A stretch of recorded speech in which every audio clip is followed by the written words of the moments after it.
¿Cómo estás? ¿Qué tal, compás? ¿Cómo va? Bien, bien. Primeras impresiones, primer trazo de Mira, esto.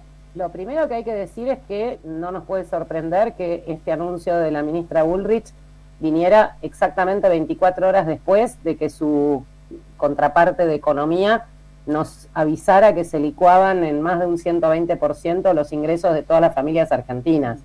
O sea, por si hacía falta remarcarlo, este es el camino que eligieron para garantizar el megaajuste en marcha.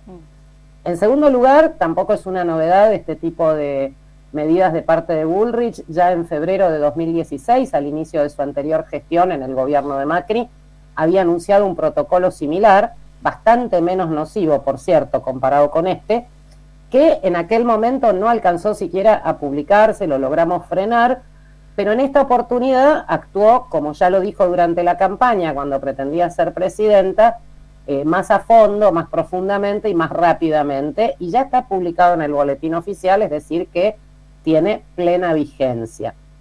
Lo que hace este protocolo es imponer un verdadero estado de excepción con suspensión de derechos democráticos y de garantías constitucionales, porque directamente lo que hace es prohibir todo reclamo, toda movilización, toda protesta, decreta la ilegalidad de cualquier tipo de manifestación, movilización o acto, adecua a su antojo los requisitos para que se configure el delito del artículo 194 del Código Penal, que por cierto no necesitan mucha ayuda a los jueces para hacerlo, pero todavía va más allá de lo que los propios jueces dicen en sus resoluciones. Si ustedes se fijan en el tercer punto de la resolución, el tercer inciso, dice qué cosas ingresan en el ámbito del 194, que no es lo que surge de las sentencias judiciales, e instruye a las fuerzas federales para que actúen directamente con el uso de la fuerza, sin orden judicial o fiscal y sin importar si la tienen o no la tienen. Además de esto, manda identificar autores, cómplices, instigadores a través de registros por cualquier medio, o sea, vía libre para todo tipo de infiltración, registro ilegal, etcétera, identificar vehículos, identificar líderes, vincularlos con las distintas organizaciones presentes, y toda esta información va a ir a parar a un registro en el propio ministerio, que va a ser una verdadera lista negra, que ya sabemos qué ha sucedido en Argentina con las listas negras, para qué sirven. Lo mismo en el caso de madres o padres que participen con hijos o hijas en las movilizaciones. Pero además a estas mismas personas las van a demandar, no solo por los daños y perjuicios, inventando como con las 14 toneladas de piedra de diciembre de 2017, o los sueldos de los docentes, en el caso de las madres y padres de los estudiantes y las estudiantes que defendieron la escuela pública frente a Rodríguez Larreta, sino que también puntualmente dijo que se les va a remitir la factura del costo del operativo de seguridad. O sea, te van a cagar a palos y después te cobran el palo. Y ni hablar de la situación de personas migrantes con expulsión directa. Decías recién bastante menos nocivo el protocolo anterior de Patricia Bullrich. Entiendo que parte de la respuesta es lo que acabas de describir, pero sí me gustaría esa comparación para entender qué significaba antes o cómo fue antes y cómo fue ahora, Mirá, o qué significa ahora de diferente. La diferencia fundamental es que el protocolo de 2016 no derogaba la resolución entonces vigente y vigente hasta que se publicó esta 943 en el boletín oficial hace 2 días, no derogaba, decía, la resolución 210 de 2011 del Ministerio de Seguridad. Esa era una resolución, igual que esta, firmada por la entonces ministra de Seguridad, Nilda Garré, sí, que fue dictada poco después de la masacre represiva en el Parque Indoamericano, y en línea similar a otra que ya se había dictado en 2002, después de las 39 muertes en la represión a la rebelión popular de 2001. Y lo que establecía esa resolución, que insisto, con el protocolo de 2016 seguía vigente, eran algunos límites al accionar de las fuerzas federales en situación de protesta o conflicto social. Por ejemplo, prohibía la aportación de armas de fuego con proyectiles de plomo, obligaba a exhibir la chapa con nombre y grado de los funcionarios, y sobre todas las cosas disponía que la forma de intervención era siempre gradual y progresiva desde el diálogo, con la fuerza como última ratio cuando todo lo demás había fracasado. Esto estaba vigente hasta el día que se publicó la resolución 943 de la que estamos hablando en el boletín oficial. Hoy está derogado, o sea, las fuerzas de seguridad pueden llevar armas de fuego, no es que no las llevaran antes, sí, recuerden sí, pero la movilización de marzo de 2013 en defensa de la Sala Alberdi y los 2 compañeros de la RNMA baleados con plomo por policías metropolitanos que logramos condenar, pero en ese caso pudimos demostrar que era ilegal que estuviera el arma con plomo porque existía esta resolución. Ahora esto no existe más. Por eso insisto, no hay otra manera de definir esta resolución 943 de 2023 como la imposición de un estado de excepción con suspensión de derechos y garantías. María, ¿cómo estás? Te habla Paulo Pereira. Te quería hacer una consulta justamente sobre eso, ¿no?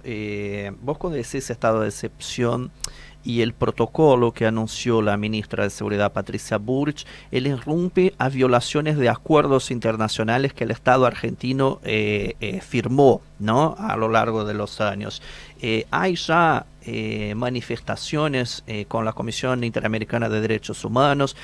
Pregunto también, vos hablabas específicamente sobre los migrantes, aparte que me toca también, ¿no? Nosotros vivimos con el macrismo una persecución violentísima con el DNU, ¿no? El Decreto Nacional de Urgencia 70-2017, que era totalmente ilegal y también hería un montón de derechos y de acuerdos internacionales. Vos decís que esto es más violento, incluso porque el protocolo no está claro cómo se va a dar las expulsiones. No te quepa duda, compañero, que es más grave, porque, a ver, lo que vos señalás nos consta muy bien, porque recordemos, por ejemplo, la marcha contra la ley de presupuesto de 2018, en esa oportunidad hubo un grupo, eran 3 o 4 trabajadores venezolanos que no estaban participando de la movilización, estaban en la puerta de su taller, y un ciudadano turco, Anil Baran, que tampoco estaba participando de la movilización, estaba caminando de la Estación Constitución para encontrar un colectivo en medio de que no tenía posibilidad de hacerlo por la desconcentración de la marcha, porque tenía turno en la embajada turca para retirar su partida de nacimiento actualizada para el trámite de nacionalización. Fueron todos detenidos arbitrariamente en esa circunstancia de represión de la desconcentración de la marcha, y cuando llegamos a la comisaría a asistirles, en particular a Anil, ya estaba ahí el personal de migraciones para, justamente aplicando el DNU 70, que es al que te referías, poder inmediatamente deportarlos. Lo pudimos frenar, por supuesto, a partir de que ninguno de ellos quedó imputado en la causa penal porque no habían cometido delito alguno, y además en el caso de Anil tuvimos que hacer un recurso de amparo junto con el CELS para su protección. Era un compañero que hacía 8 años vivía en Argentina, estaba casado con una argentina y estaba tramitando su nacionalización. La residencia ya la tenía hacía muchísimo. El punto acá de lo que preguntás sobre las cuestiones internacionales, esta resolución violenta toda la legislación nacional de la Constitución para abajo y toda la legislación internacional de la Constitución para arriba, que es igualmente obligatoria para las autoridades nacionales. Por eso ya el día de ayer hemos hecho planteos junto con el CELS, que encaró la propuesta, y hemos adherido desde Correpi y otras muchas organizaciones, tanto ante la Comisión Interamericana de Derechos Humanos, como vos mencionabas, como también ante las Naciones Unidas. Sobre eso me gustaría puntualizar. ¿De qué se trata lo que han presentado? ¿Qué dice específicamente? Le hemos pedido a ambos espacios, a ambas organizaciones internacionales, que se pronuncien al respecto, que analicen. Le hemos mandado todos los antecedentes de esta resolución, de las leyes vigentes, los convenios a los que hacía referencia el compañero, pidiéndoles que emitan una opinión consultiva, como se llama técnicamente esto, indicando al Estado argentino que está violando todos esos acuerdos y compromisos a los que suscribió en su momento. Lamentablemente en el ámbito del derecho internacional no existe la coacción para hacer cumplir las sentencias judiciales, como bien lo sabemos en Correpi. Todavía estamos esperando que cumplan la sentencia en la causa Bulacio de 2013, que mandaba a derogar todo el sistema de detenciones arbitrarias, y ningún gobierno le ha hecho más que pito catalán a la Corte Interamericana de Derechos Humanos en la materia. pero lo cierto es que son las herramientas que tenemos a disposición y por supuesto las utilizamos todas. De la misma manera que estamos evaluando promover otro tipo de acciones declarativas, habeas corpus preventivos colectivos, etcétera, en relación a las manifestaciones que se avecinan, empezando por la del miércoles 20. Te saluda Leonardo Martín, ¿cómo estás? ¿Qué tal? Te consulto, en los 40 años de democracia, quizá es del momento más grave respecto a medidas que toma un gobierno para lo que es la protesta, frente a la protesta social. Pero no te quepa la menor duda, eso no es una pregunta, es una afirmación.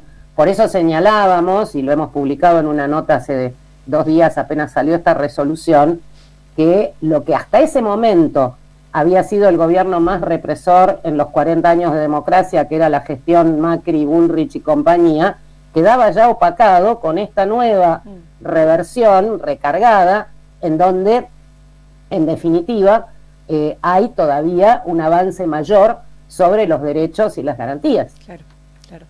María del Carmen, sobre la movilización, la que viene ahora, que es esta semana, que es el día 20, ya anunciada también en la zona de Plaza de Mayo, ¿qué medidas están previendo? ¿Qué son las que mencionaste también? Mira, hace 22 años que todos los 20 de diciembre nos movilizamos de Congreso a Plaza de Mayo en el aniversario de la rebelión popular, el argentinazo. Y en reivindicación también de los compañeros y compañeras caídos en esas jornadas, entre ellos en la ciudad de Buenos Aires, en Avenida de Mayo y 9 de julio, nuestro compañero Carlos Petete Almirón, militante de Correpi. La movilización se va a concentrar en Plaza Congreso a las 16:30 para marchar hacia Plaza de Mayo, donde se va a hacer un acto y se va a leer un documento consensuado. Habrá 3 columnas justamente para facilitar, porque va a ser muy multitudinaria, porque hay un arco convocante enorme de organizaciones sindicales, políticas, de derechos humanos, antirrepresivas, etcétera, con 2 consignas principales estrictamente vinculadas con el aniversario de lo que simboliza el 20 de diciembre y con la coyuntura actual: abajo el plan motosierra de ajuste de Milei y el FMI, y no al protocolo represivo de Bullrich. Te agradecemos mucho, María del Carmen Verdú. Vamos a estar, participando, cubriendo el día miércoles también, contando todo lo que allí acontezca, así que vamos a estar en diálogo seguramente mucho. Un abrazo grande. Compañeros, un abrazo. Fuerte abrazo.